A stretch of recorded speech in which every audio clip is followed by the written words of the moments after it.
The best book to read is the Bible. The best book to read is the Bible. If you read it every day, it will help you all the way. Oh, the best book to read is the Bible. If you go to heaven and if you see the situation there, if at all the Father is seeking anybody on the earth, it is for true worshippers. పరలోకానికి మనం ఒకసారి ఒకవేళ వెళ్ళగలిగితే అక్కడ మనం చూసిన పరిస్థితిని బట్టి అర్థమవుతుంది. అక్కడ తండ్రి భూమి మీద నిజమైనటువంటి ఆరాధికుల్ని ఆయన వెతుకుతున్నాడు. The word seeking is a very interesting word. వెతుకుట అనేటువంటి మాట చాలా ఆసక్తికరమైనటువంటి మాట. When we are seeing those things, we will not seek for those things. మనము కొన్ని సంగతులు మనకు కనబడుతున్నప్పుడు కంటికి వాటిని మనం వెతకం. When the things are not seen, if they are very rare, then only the seeking comes. అయితే కనబడనటువంటివి చాలా అరుదుగా ఉండేటువంటి సంగతులు మాత్రమే మనం వెతుకుతాం. So today the Father is seeking for the true worshippers. అంచేతే ఇది నాని తండ్రి కూడా నిజమైన ఆరాధికుల్ని వెతుకుతున్నాడు. What does it mean? దాని అర్థం ఏంటి? There are crores of Christians on this earth. ఈ భూమి మీద కోట్ల కొలది క్రైస్తవులు ఉన్నారు. And many of us call ourselves as believers. అనేకులు మనము విశ్వాసులను పిలుచుకుంటాము. Then we will get a doubt. అప్పుడు మనకు ఒక అనుమానం వస్తుంది. When so many crores of people are there, Christians are there, what is the necessity for the Lord to seek? కనుక ఆ కోట్ల కొలది ప్రజలు క్రైస్తవులుగా ఉంటున్నారు కదా, అలాంటప్పుడు దేవుడు వెతకాల్సినటువంటి పని ఏంటి అనేటువంటి అనుమానం మనకు రావచ్చు. And in many places many people are worshipping also.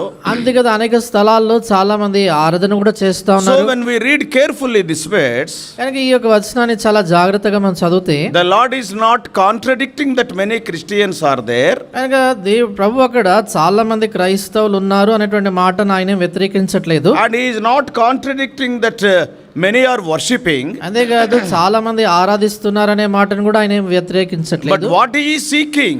అయితే ఆయన ఏమి వెతుకుతున్నాడు? He is seeking the worshippers who are worshipping him in spirit and in truth. ఆయనను ఆత్మతోను సత్యముతోను ఆరాధించే ఆరాధికులను ఆయన వెతుకుతున్నాడు. What does it mean? దాని అర్థం ఏంటి? Many of the worships they are without spirit and without truth. అనేకమైనటువంటి చేయబడే ఆరాధనలు ఆత్మతో సత్యముతో చేయబడినటువంటివి. Very few are with spirit and truth. చాలా తక్కువ ఆరాధనలు ఆత్మతో సత్యంతో చేయబడతాయి. That's why he is seeking.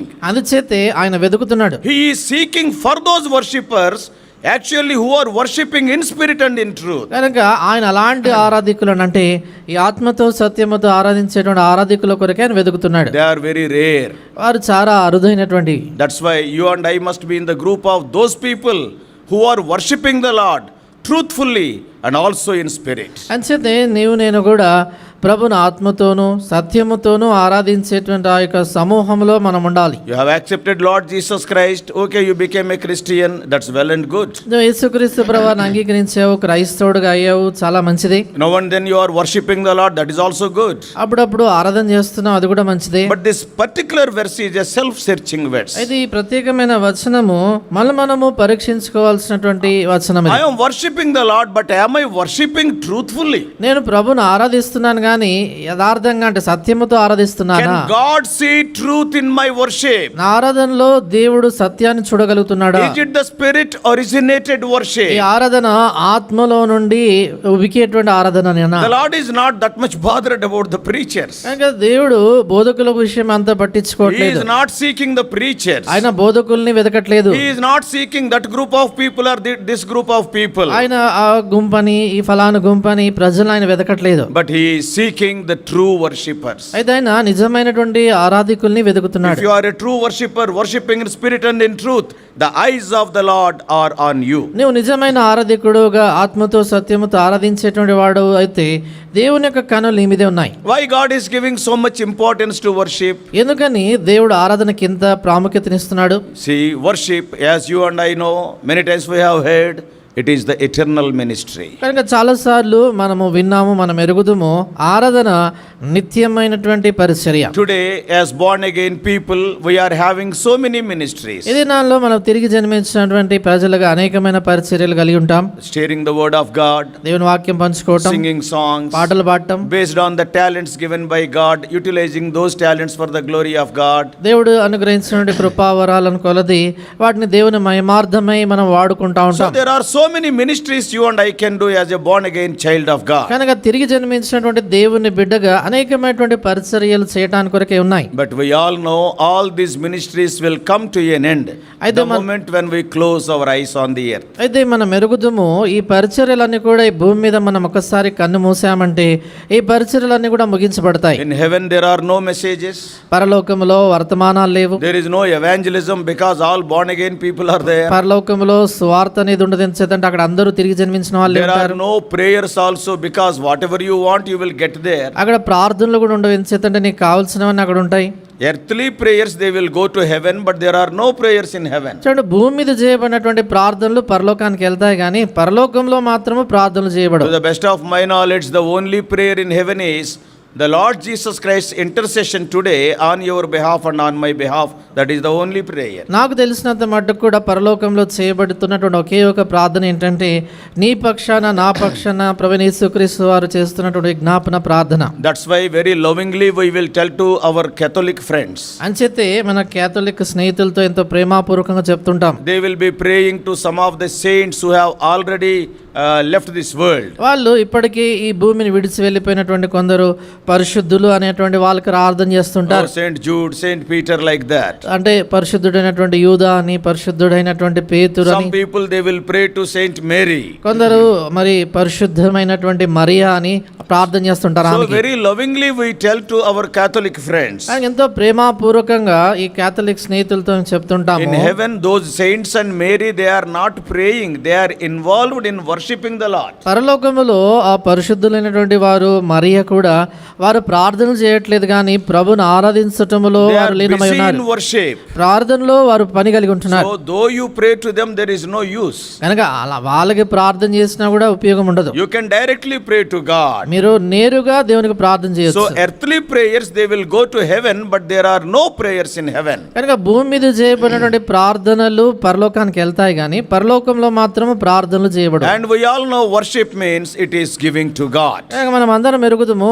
ఆరాధన అంటే దేవునికి సమర్పించటం. Yeah, many times we won't get because we won't give. చాలా పర్యాయాలు మనము పొందకుండా ఉండడానికి కారణం ఏంటంటే మనం ఇవ్వము గనక. We all know about those 10 lepers. మనందరికి తెలుసు కదా, 10 మంది కుష్ఠరోగులు. In Luke's Gospel, లూకాసు వార్తలో 17th chapter, 17వ అధ్యాయం if you read from 11 to 19, 11 నుంచి 19 వచనాలు చదివితే when we see those 10 lepers, ఆ 10 మంది కుష్ఠరోగులను చూసినప్పుడు I cannot tell for guarantee, but I believe that all those 10 lepers may be from Samaritan background. కనుక ఖచ్చితంగా నేను చెప్పలేను, కానీ అనుకుంటాను ఇక్కడ ఉన్నటువంటి 10 మంది కుష్ఠరోగులు కూడా సమరయ వెనక చర్యకు చెందిన వాళ్ళే అనుకుంటా. Because the one who returned, he is a Samaritan. ఎందుకంటే తిరిగి వచ్చినటువంటి వాడు సమరయుడు. Not only that, అంతేకాదు, Lord Jesus Christ was passing through the Samaritan villages at that time. ఆ సమయంలో యేసుక్రీస్తు ప్రభువారు సమరయ గ్రామాల గుండా ఆయన వెళ్తున్నాడు. So probably they are lepers from maybe from Samaritan background. కనుక బహుశా వారందరూ కూడా కుష్ఠరోగులు సమరయులు కావచ్చు. Though they are from Samaritan background, వారు సమరయులైనప్పటికీ కూడా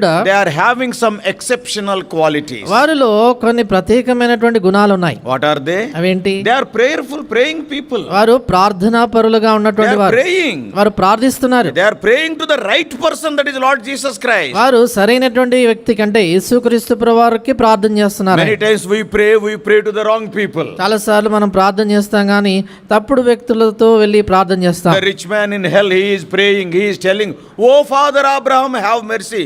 Abraham cannot show mercy. కనుక పాతాళంలో ఉన్నటువంటి ఆ ధనవంతుడు తండ్రి అయిన అబ్రహామా కరుణించమని ప్రార్థన చేస్తాడు, కానీ అబ్రహాము కరుణించేదానికి ఆయనకి ఏ శక్తి లేదు. The rich man is praying, but he is praying to the wrong person. అక్కడ ధనవంతుడు ప్రార్థన చేస్తున్నాడు కానీ తప్పు వ్యక్తికి ప్రార్థన But చేస్తున్నాడు. what about these 10 lepers? అయితే 10 మంది కుష్ఠరోగుల మాట They are ఏంటి? praying people. వారు ప్రార్థన చేస్తున్న వాళ్ళు. Number 2, they are praying to the right person. రెండోదిగా సరైనటువంటి వ్యక్తి యొద్దకు వెళ్ళి ప్రార్థన చేస్తున్నారు. And thirdly, they are praying with burden. మూడోదిగా భారముతో ప్రార్థన చేస్తున్నారు. Sometimes when we pray in our prayer meetings, we cannot see any burden in that prayer. కొన్నిసార్లు Just because I have to pray, I will pray. కొన్నిసార్లు ప్రార్థన కూడికల్లో చూస్తూ ఉంటాము, ఆ ప్రార్థనలో ఏ భారం ఉండదు, ఇది ప్రార్థన చేయాలి కదా అన్నట్లు చేస్తుంటాం. But they are praying with burden. అయితే వీరు భారంతో ప్రార్థిస్తున్నారు. How can we say? మనం ఎలా చెప్పగలము? Because they are crying with a loud voice. ఎందుకంటే వారు ఎలుగెత్తి మొరపెట్టారు. They are kept outside the camp. వారు పాలెము వెలుపల So ఉంచబడ్డారు. with so much burden, knowing their own pain and suffering. కనుక ఎంతో భారముతో వాళ్ళకు ఉన్నటువంటి వేదన, వాళ్ళు పొందుతున్నటువంటి శ్రమను వారు జ్ఞాపకం చేసుకొని See, మొరపెడుతున్నారు. how many wonderful qualities are there? చూడండి, వాళ్ళు ఎన్ని అద్భుతమైనటువంటి They are praying లక్షణాలు ఉన్నాయి. people.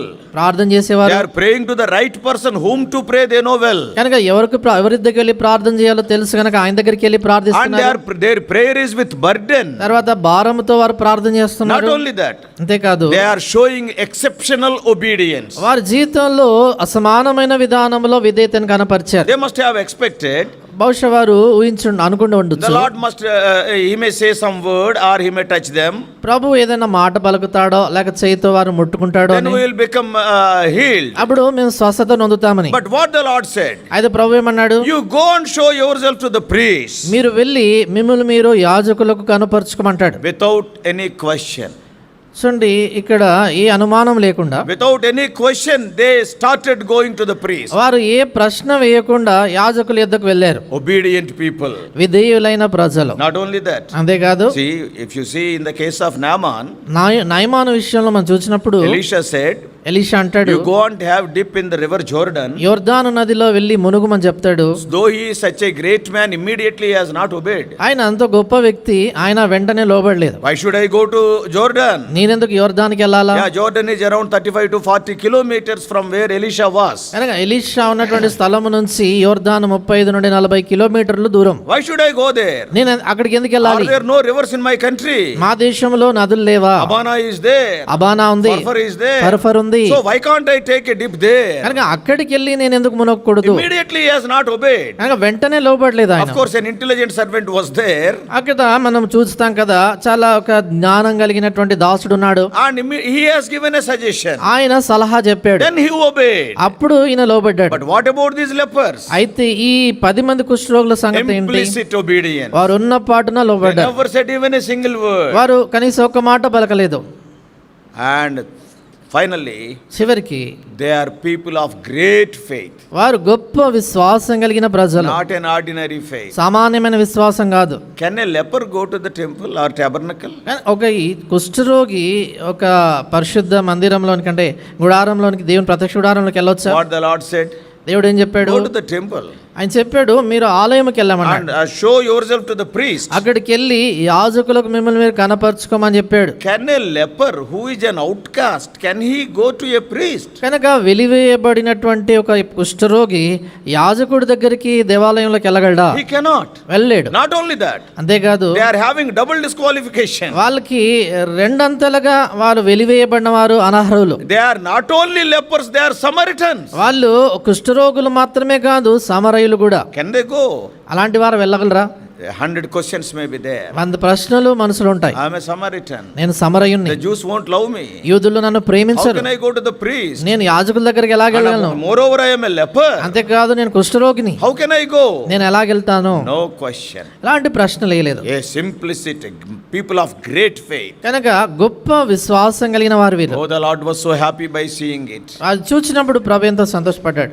And as they were going, వారు వెళ్తా ఉండగా on the way they were healed. మార్గమున స్వస్థత పొందారు. But out of them, only one person came back. అయితే వారిలో ఒక్కడు మాత్రమే తిరిగి వచ్చాడు. He was healed.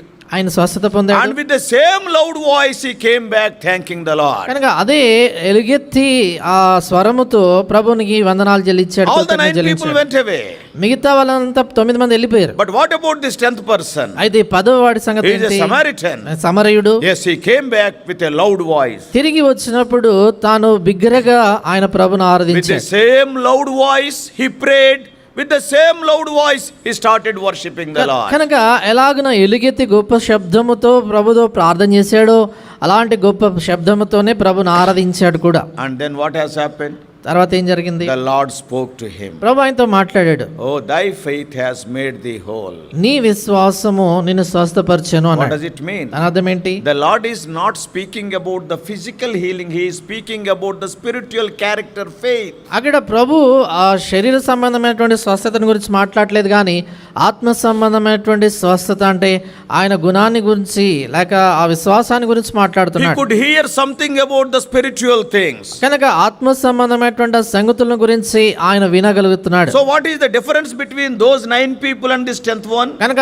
9 మందికి ఈ ఒక్క ఆయనకి ఉన్నటువంటి తేడా ఏంటి? The 9 people, they prayed and physically they are benefited. 9 మంది ప్రార్థన చేస్తున్నారు, శరీర రీతిగా వాళ్ళు మేలు పొందారు, Their leprosy is healed. వాళ్ళ కుష్ఠరోగము బాగైపోయింది. But what about the one who gave thanks and who gave worship to the Lord? అయితే ఏ వ్యక్తి అయితే ప్రభు దగ్గరకు వచ్చి కృతజ్ఞత చెల్లించాడో, ప్రభుని ఆరాధించాడో, ఆయన సంగతి ఏంటి? He is not only physically healed but spiritually also he was spoken to. కనుక ఆయన చూడండి శరీర రీతిగా స్వస్థత పొందటమే కాదు, కానీ ఆత్మీయంగా కూడా దేవుని స్వరము ఆయన విన్నాడు. Oh, the Lord is speaking about his faith. ప్రభు తన విశ్వాసాన్ని గురించి Oh, మాట్లాడాడు. you are having faith. నీకు విశ్వాసం ఉంది అన్నాడు. Your faith has made thee whole. నీ విశ్వాసం నిన్ను బాగు చేసింది అన్నాడు. What a wonderful thing it is. ఇలాంటి అద్భుతమైన సంగతి అది. A praying person may be benefited physically, but a worshipping person, he will be benefited both physically and spiritually. కనుక ప్రార్థన చేసేటువంటి వ్యక్తి మేలు పొందొచ్చు బహుశా శారీరరీతిగా భౌతికంగా, కానీ ఆరాధించేటువంటి వ్యక్తి శరీరరీతిగా మేలు పొందుతాడు, ఆత్మీయంగా కూడా మేలు We పొందుతాడు. come with so many requests to the house of God. దేవుని ఇంటికి మనం వచ్చినప్పుడు అనేకమైన మనవులతో వస్తాం. When we pray, మనం ప్రార్థన చేసినప్పుడు okay, God will answer according to his will. ప్రభు తన చిత్తానుసారంగా జవాబిస్తాడు, We will be benefited. మనం మేలు పొందుతాం, Our needs are met with. మన యొక్క అవసరతలు తీర్చబడతాయి. When you become a worshipper, అయితే నువ్వు ఆరాధికుడుగా అయినప్పుడు then more benefits. అధికమైనటువంటి మేలు Not పొందుతావు. only this worldly or physical benefits, ఈ లోక సంబంధమైనటువంటి భౌతికమైనటువంటి మేలు మాత్రమే కాదు, spiritually also you will be strengthened. ఆత్మీయంగా కూడా నువ్వు బలపరచబడతావు. Somehow the Lord has given this wonderful vision of worshipping, spending more time in worship to Brother Bhat Singh. కానీ ఏదో విధానంలో సహోదరుడి అద్భుతమైనటువంటి దర్శనాన్ని, ఆరాధనలో ఎక్కువ సమయాన్ని గడిపేటువంటి క్రమాన్ని భక్త్ సింగ్ గారికి ఆయన తెలియజేశారు. As you all know, around 45 minutes to 60 minutes we will be spending in worship. కనుక మనం అందరం ఎరుగుదాం కదా, దాదాపుగా 45 నుండి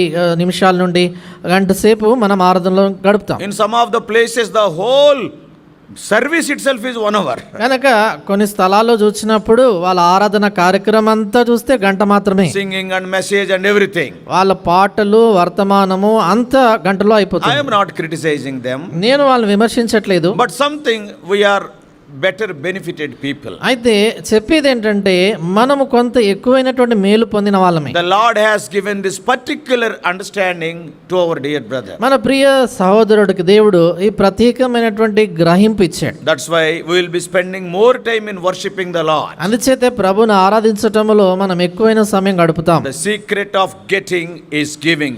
When you give unto the Lord, yes, in a wonderful way you are, recompensed. మన జీవితంలో పొందాలి అంటే దానికి రహస్యం ఏంటంటే మనం ఇవ్వాలి. కనుక ఎప్పుడైతే ప్రభునకు మనము ఆరాధన అర్పిస్తామో ప్రభు మనకు అనుగ్రహిస్తాడు. So a worshipping person always gets more than any other person who is exercising other spiritual qualities. కనుక చూడండి, ఆరాధించేటువంటి వ్యక్తి మిగతా ఆత్మీయమైనటువంటి పరిచర్యలు కావచ్చు, సంగతులు కావచ్చు చేస్తున్నటువంటి వాళ్ళందరికంటే ఎక్కువైన మేలు పొందుతాడు. So worship is more than any other service what we are doing for the Lord. కనుక ప్రభు కొరకు మనం చేసేటువంటి ఏ సేవా పరిచర్య కంటే గొప్పది ఆరాధన. This is the heavenly principle. ఇది పరలోక నియమం. This is what the Lord Jesus Christ told. ఈ విషయాన్ని యేసుక్రీస్తు ప్రభువారు చెప్పాడు. As when he was tempted by the Satan ఎప్పుడైతే సాతాను చేత ఆయన శోధించబడ్డాడు, in Matthew's Gospel, మత్తయి సువార్తలో Lord Jesus Christ is quoting from Old Testament. యేసుక్రీస్తు ప్రభువారు పాత నిబంధన లేఖనాన్ని ఎత్తి చెప్తాడు. Matthew 4th chapter, మత్తయి సువార్త 4వ అధ్యాయం verse 10. 10వ వచనం. మత్తయి సువార్త 4:10 వచనము. యేసు వానితో, సాతానా పొమ్ము, ప్రభువైన నీ దేవునికి మొరొక్కి ఆయనను మాత్రము సేవింపవలనని వ్రాయబడి ఉన్నదనెను. What is written here? ఇక్కడేం రాయబడింది? Thou shalt worship the Lord thy God, and him only shall thou serve. ప్రభు అయిన నీ దేవునికి మ్రొక్కి ఆయనను మాత్రము సేవింపవలెను. Worship is also a service. చూడండి, ఆరాధన కూడా అదొక సేవా క్రమం. But the Lord is differentiating, separating worship from all the other kinds of service. అయితే ప్రభు మిగతా రకములైనటువంటి సేవా పరిచర్యలన్నిటితో ఈ ఆరాధనను ప్రత్యేకంగా ఆయన ఎంచుతున్నాడు. ఇక్కడ What is right telling? ఆయన ఏమంటున్నాడు? Yes, thou shall worship the Lord thy God. That is the first thing.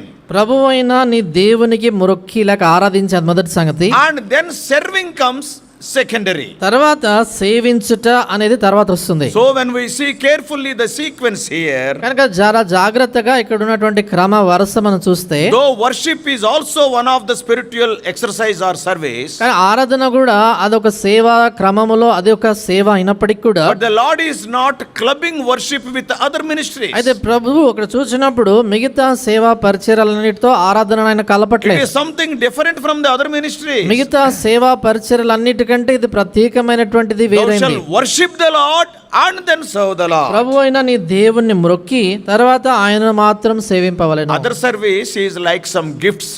కనుక మిగతా సేవా పరిచర్య అంతా అవి కొన్ని వరములు లాంటి. See, sometimes what happens? చూడండి, కొన్నిసార్లు ఏం జరుగుతుందంటే We are sick. మనము అనారోగ్యంగా ఉంటాం. As parents, we are sick. తల్లిదండ్రులుగా మనము వ్యాధిగ్రస్తులుగా ఉంటాం. Our children may be in America or in England or in Russia or somewhere. కనుక పిల్లలేమో అమెరికానో రష్యానో ఇంగ్లాండ్ ఇక్కడ ఉంటారు. And what they will do? వాళ్ళు ఏం చేస్తారు? Daddy, you are sick. Mommy, you are sick. వాళ్ళు అంటారు, అమ్మ మీరు బాగలేరు, నాన్న మీరు బాగలేరు, I am కాబట్టి sending $1,000. నేను $1000 పంపుతున్నాను, Go to the hospital. ఆసుపత్రికి వెళ్ళి. అప్పుడు కొన్నిసార్లు అమ్మ అంటది. అప్పుడు అమ్మ అంటారు కొన్నిసార్లు, ఏమనంటది? ఏమంటారు? నీ డాలర్లు ఎవడకి కావాలరా, ఒకసారి వచ్చి నన్ను చూసిపోవచ్చు కదా. అట్లా అంటది అమ్మ. Isn't it? Who wants your dollars? డాలర్లు ఎవరు కావాలి? నీ డాలర్లు వచ్చినా నేను నా సావు అవుతుంది. Though you send $, I will die. డాలర్లు పంపించినా నేను చనిపోతాను. కానీ you come once and see me. నువ్వు ఒకసారి వచ్చి నన్ను చూడమని. I want to see you. నువ్వు చూడాలనుకుంటున్నా. Any loving mother, any loving father will say the same. చూడండి, ఏ ప్రేమ కలిగినటువంటి తల్లిదండ్రులైనా కూడా ఇవే మాటలు అంటారు. Sending $1,000 is a ministry with sacrifice that son is doing. చూడండి, $1000 పంపించడం అనేటువంటిది ఆ తల్లిదండ్రులను సేవించటమే, సమర్పణ భావంతో చేస్తున్నారు. అది కూడా సేవనే. But what the parents desire? అయితే తల్లిదండ్రుల ఆశ ఏంటి? No, you be in my presence. లేదు, నీవు నా యుద్ధాన్ని ఉండు అంటే. I want to see you. నేను చూడాలనుకుంటున్నాను. Worship is like that. ఆరాధన అలాగుంటుంది. All the other ministries are like those $1,000. మిగతా పరిచర్యలు కానీ సేవ అంతా కూడా ఈ $1000 పంపించడం లాంటిది. And ourselves coming before God is like worship. అయితే మనము దేవుని సన్నిధిలోనికి రావటము అది ఆరాధన. And he will get more.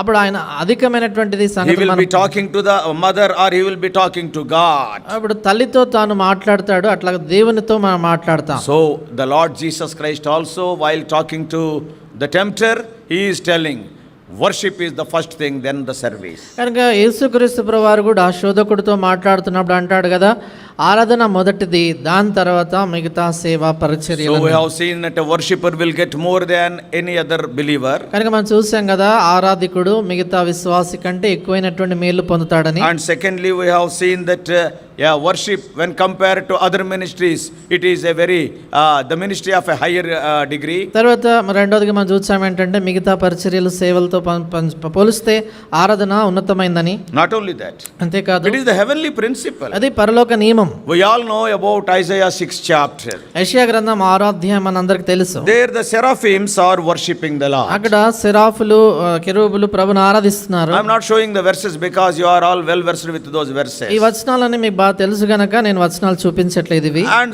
there what the seraphims are doing? అక్కడ ఈ సెరాఫులు వాళ్ళు ఏం They చేస్తున్నారు? are praising the Lord, telling holy, holy, holy. వారు ప్రభువును ఆరాధిస్తూ యెహోవా పరిశుద్ధుడు పరిశుద్ధుడు పరిశుద్ధుడు అంటున్నారు. But a beautiful thing is written about them. అయితే వారిని గురించి ఒక అద్భుతమైన రమ్యమైన సంగతి రాయబడింది. Each seraphim is having 6 wings. అక్కడ చూసినప్పుడు ఒక్కొక్కరికి 6 రెక్కలు ఉన్నాయి. And what they are doing with those 6 wings? ఆ 6 రెక్కలతో ఏం చేస్తున్నారు? Isaiah 6th chapter. యెషయా గ్రంథం 6వ అధ్యాయం We are going to see that. అది చూస్తాము. Isaiah 6th chapter. యెషయా గ్రంథము 6వ అధ్యాయము. And what they are doing with all those 6 wings? ఆ 6 రెక్కలతో ఏం చేస్తున్నాయి? Verse 2. 2వ వచనం. ఆయనకు పైగా సెరాఫులు నిలిచిండిరి, ఒక్కొక్కరికి 6 రెక్కలుండెను. ప్రతివాడు 2 రెక్కలతో తన ముఖమును, 2 తన కాళ్ళను కప్పుకొనుచు 2 ఎగురుచుండెను. Out of these 6 wings, ఈ 6 రెక్కలలో with 2 they are covering their face, కనుక 2 రెక్కలతో ముఖాన్ని కప్పుకుంటున్నారు, and with 2 they are covering their feet. 2 తమ కాళ్ళను కప్పుకుంటున్నారు. What does it mean? దాని అర్థం ఏంటి? They are using 4 wings to cover themselves. వారు 4 రెక్కలు తమను తాము కప్పుకోవటానికి వాడుతున్నారు. Let it be face or feet. ఒకవేళ ముఖము కావచ్చు లేక కాళ్ళు కావచ్చు. 4 wings they are using to cover themselves. 4 రెక్కలు తమను తాము కప్పుకోవటానికి వాడుతున్నారు. And 2 they are using to fly. 2 రెక్కలు మాత్రము ఎగరటానికి వాడుతున్నారు. What does it mean? దాని అర్థం ఏంటి? What is the meaning of covering ourselves? మనము కప్పుకోవటము అంటే అర్థం ఏంటి? Respecting the other person. ఎదుటి వ్యక్తికి గౌరవం ఇవ్వటం. Giving the due respect to the person who is opposite to us. మన ఎదురున్నటువంటి ఆ వ్యక్తికి తగినటువంటి మర్యాద, ఆ గౌరవం ఇవ్వటం. Suppose some respectable great people comes to our houses. ఉదాహరణకి చాలా గౌరవనీయులైనటువంటి వ్యక్తులు ఎవరైనా మన ఇంటికి వచ్చారు, మన Suppose ప్రాంతాలకి. if our children are sitting as they like, అప్పుడు మన పిల్లలు ఇష్టానుసారంగా కూర్చుంటే we will advise them. వాళ్ళకి మనం చెప్తాం, No, that is not the way to sit. లేదు అలా కూర్చోవద్దు You అని. cover yourself. మిమ్మల్ని మీరు కప్పుకోవాలి. Oh, sometimes the little children will be there. కొన్నిసార్లు చిన్నపిల్లలు ఉంటారు, Or he'll be in the bathroom. వాడు బాత్రూమ్ లో ఉంటాడు. Suddenly uncle's voice he hears. వెంటనే అంకుల్ శబ్దం వింటాడు. And immediately వెంటనే uncle came. అంకుల్ వచ్చాడు, You must have brought me some sweets. Sweets తెచ్చేవేమో అని. Directly from the bathroom with Adam's dress he will come. కనుక నేరుగా బాత్రూమ్ లో నుండి ఆదాము వస్త్రధారణతో బయటకు వస్తాడు. Isn't it? అదే కదా. Immediately the parents will say, వెంటనే తల్లిదండ్రులు అంటారు, Arre, first you go and put on the dress and come. తల్లిదండ్రులు చెప్తారు కదా, రే మొదట నువ్వు వెళ్ళి బట్టలు వేసుకొని రా అంట. What does it mean? దాని అర్థం ఏంటి? Covering ourselves is respecting the person who is before us. మనల్ని మనం కప్పుకోవడం అంటే మన ఎదుటిన్నటువంటి వ్యక్తికి గౌరవం ఇవ్వటం. So with 4 wings they are covering. ఇక్కడ 4 రెక్కలతో With కప్పుకుంటున్నారు, 2 wings they are flying. 2 రెక్కలతో What ఎగురుతున్నారు. does it mean? దాని అర్థం ఏంటి? What is the necessity to fly? ఎగిరి అవసరత ఏంటి? Because they are in the presence of God. వారు దేవుని సన్నిధిలో ఉన్నారు గనక The Lord must be telling some work. ప్రభు కొంత పని చెప్పారు, You go.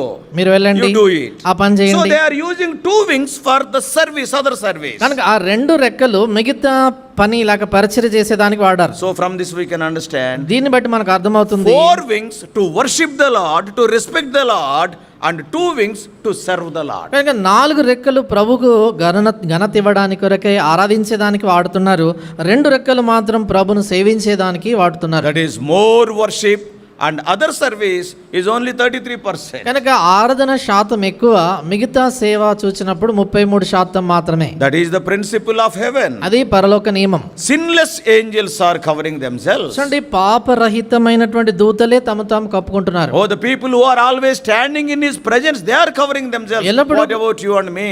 ఎల్లప్పుడూ కూడా దేవుని సన్నిధిలో ఉండేటువంటి వారే తాము కప్పుకుంటుంటే నీ విషయం నా విషయం ఏంటి? So worship is a heavenly principle. కనుక ఆరాధన అనేది పరలోక నియమం. Not only that, అంతేకాదు, true worshippers will have no complaints. నిజమైనటువంటి ఆరాధికులు ఏమాత్రం కూడా సనగటము ఫిర్యాదులు చేయరు. Why?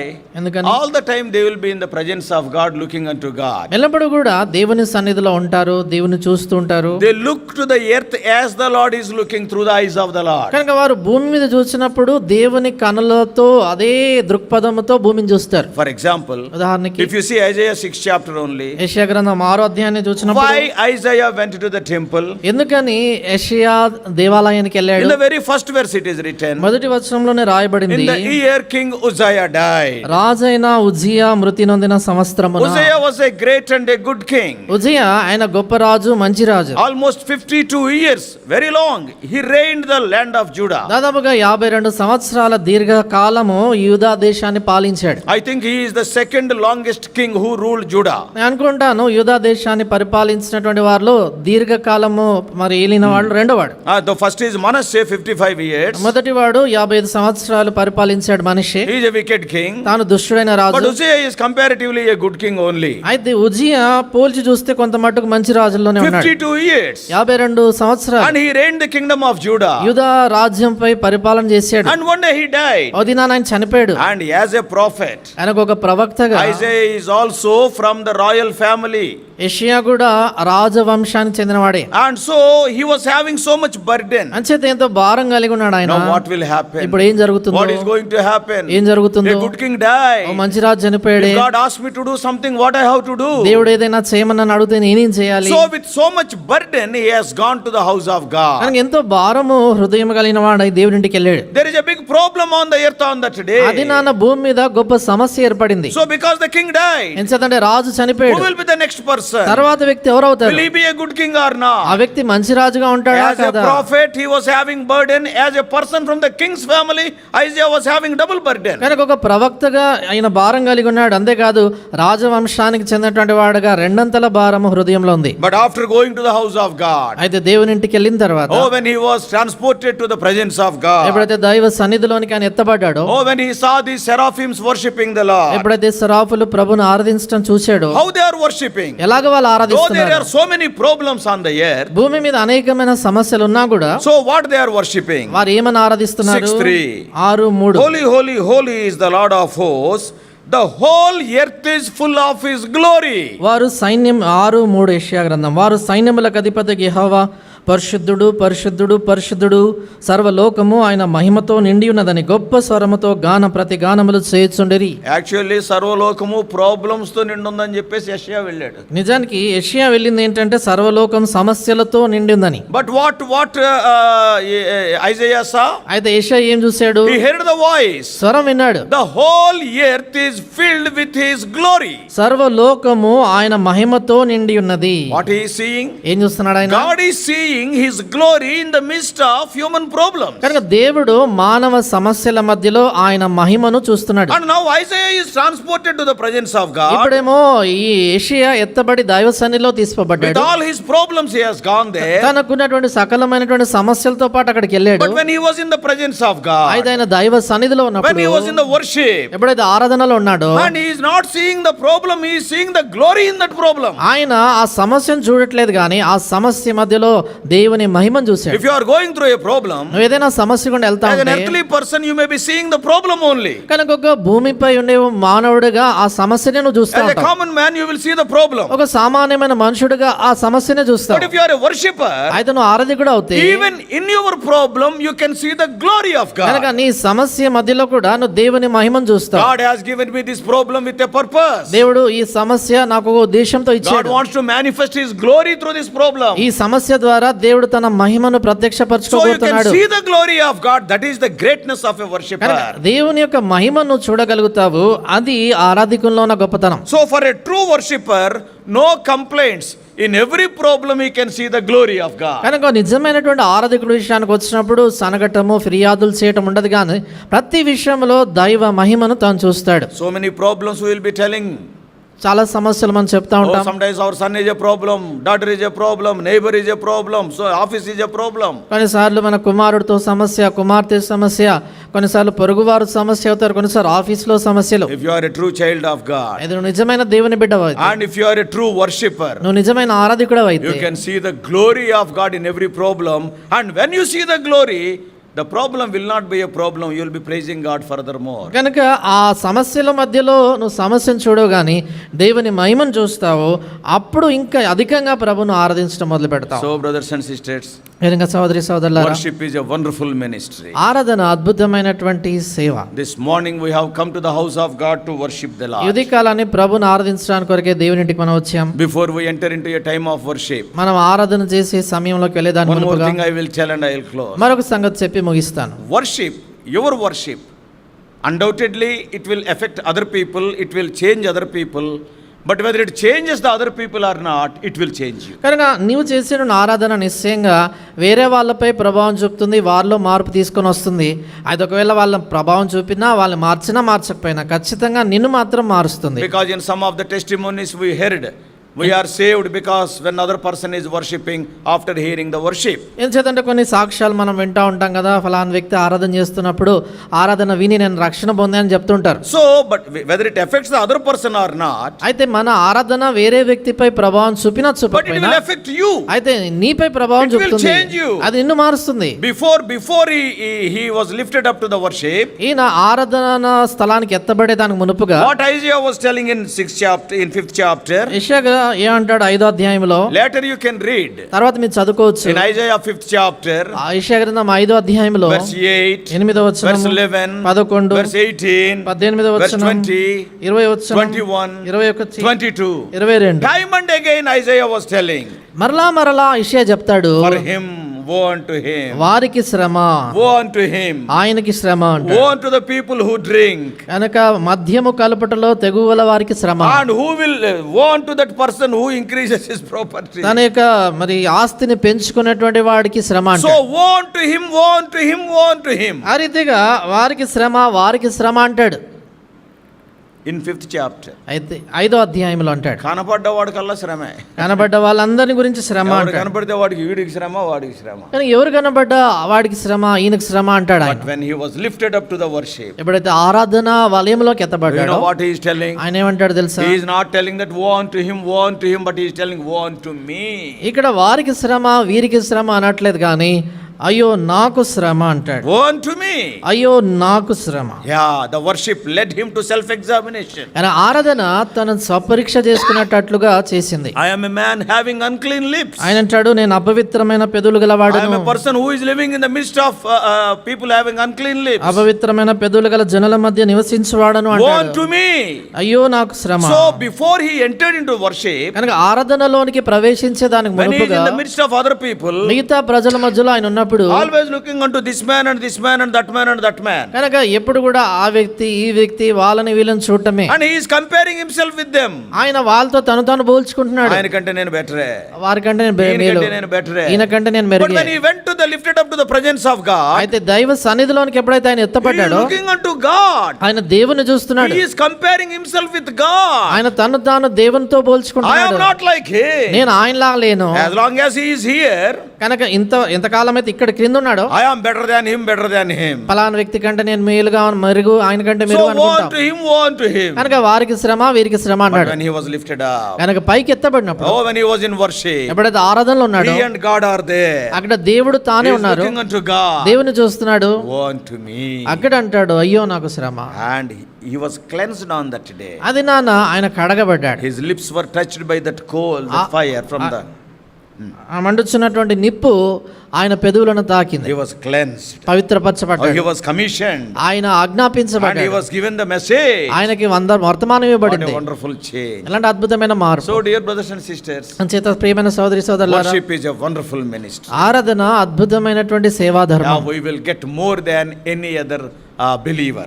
మిగతా ఏ విశ్వాసి కంటే మనం అధికమైన మేలు పొందుతాం. And see, we will be blessed spiritually also. తర్వాత ఆత్మీయంగా కూడా మనం దీవించబడతాం. Not only that, అంతేకాదు, it is a heavenly principle. ఇది పరలోక నియమం. Not only that, అంతేకాదు, no complaints for a worshipper. నిజమైన ఆరాధికుడు జీవితంలో ఎలాంటి ఫిర్యాదులు ఉండవు. Any problem is there, he will take to the Lord. ఏ సమస్య ఉన్నా దేవుని దగ్గర తీసుకెళ్తాడు. And not only that, అంతేకాదు, the worship will cleanse us and make us better believers.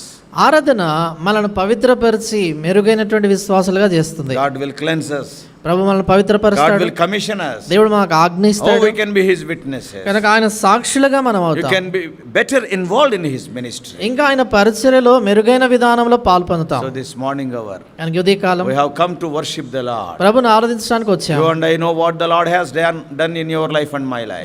నాకు తెలుసు కదా ప్రభు నీ జీవితంలో నా జీవితంలో ఏం చేశాడు. You and I know what was our condition. మన పరిస్థితి ఏమై ఉండింది అనేది మనకు తెలుసు. And after accepting Lord Jesus Christ, what has happened? యేసుక్రీస్తు ప్రభువారు అంగీకరించిన తర్వాత ఏం జరిగింది. Keeping that change in our mind. కనుక ఆ మార్పు మన మనసులో Keeping that ఉంచుకొని, forgiveness of sins in our mind. ఆ పాప క్షమాపణ ఏంటో అనేది మన మనసులో Keeping the పెట్టుకొని, leading of God in our mind. దేవుని యొక్క నడుపుదల ఏంటో మనం అర్థం చేసుకొని, Let us spend some time worshiping the Lord for what He has done. ప్రభు చేసిన దాన్ని బట్టి కొంత సమయం ప్రభుని ఆరాధించట్లో గడుపుతాం. God bless you all. Please subscribe for more spiritual messages to the YouTube channel John Victor Telugu Messages.